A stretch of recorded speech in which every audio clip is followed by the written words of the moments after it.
बहुत समय पहले की बात है। एक छोटे से गांव में, जिसे लोग जादुई खिलौना गांव कहते थे, एक अद्भुत घटना घटित हुई। यह गांव सुंदर पहाड़ियों और हरे भरे जंगलों के बीच बसा हुआ था। गांव के सभी लोग बहुत खुश और संतुष्ट थे, क्योंकि उनके पास एक ऐसा राज था जो दुनिया के किसी और जगह पर नहीं था। इस गांव में हर बच्चा, बड़ा और बूढ़ा, एक खास प्रकार के जादुई खिलौनों का मालिक था। ये खिलौने केवल देखने में ही सुंदर नहीं थे, बल्कि उनमें अद्वितीय शक्तियां भी थीं। हर खिलौना अपने मालिक की इच्छाओं और जरूरतों के अनुसार बदल सकता था। उदाहरण के लिए, एक बच्चा जब उदास होता था, तो उसका खिलौना उसे हंसाने के लिए अजीबोगरीब हरकतें करता था। और अगर किसी को कोई मुश्किल आती थी, तो उसका खिलौना उसे सही समाधान दिखा देता था।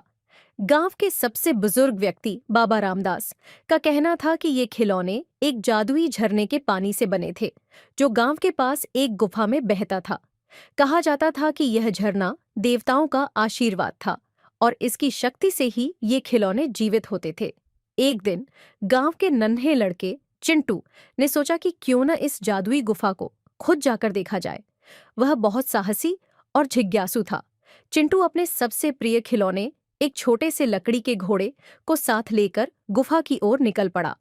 गुफा के भीतर पहुंचते ही चिंटू ने देखा कि झरना चमकते हुए रंग बिरंगे पत्थरों के बीच से बह रहा था। झरने का पानी सच में चमक रहा था, जैसे उसमें लाखों सितारे चमक रहे हों। चिंटू ने वहां कुछ देर बैठकर इस अद्भुत दृश्य को निहारा और फिर अपने घोड़े को झरने के पानी में डुबो दिया। जैसे ही उसने ऐसा किया, उसके खिलौने ने एक तेज रोशनी छोड़ी और अचानक से बोल उठा, धन्यवाद चिंटू, अब मैं हमेशा तुम्हारे साथ रहूंगा और तुम्हारी हर मुसीबत में मदद करूंगा। चिंटू ये देखकर बहुत खुश हुआ और उसने अपने घोड़े को कसकर गले लगा लिया। जब चिंटू गांव लौटकर आया, तो उसने अपनी इस अद्भुत यात्रा की कहानी सबको सुनाई। गांव के सभी लोग उसकी बहादुरी की सराहना करने लगे।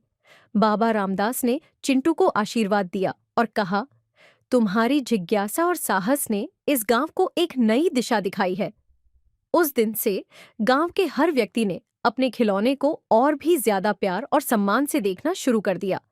जादुई खिलौनों ने इस गांव को हमेशा खुशहाल और सुरक्षित रखा, और गांव का नाम जादुई खिलौना गांव हर जगह प्रसिद्ध हो गया। और इस तरह चिंटू की कहानी सबके दिलों में बस गई, और जादुई खिलौना गांव हमेशा के लिए एक प्रेम, साहस और जादू की कहानी बनकर रह गया।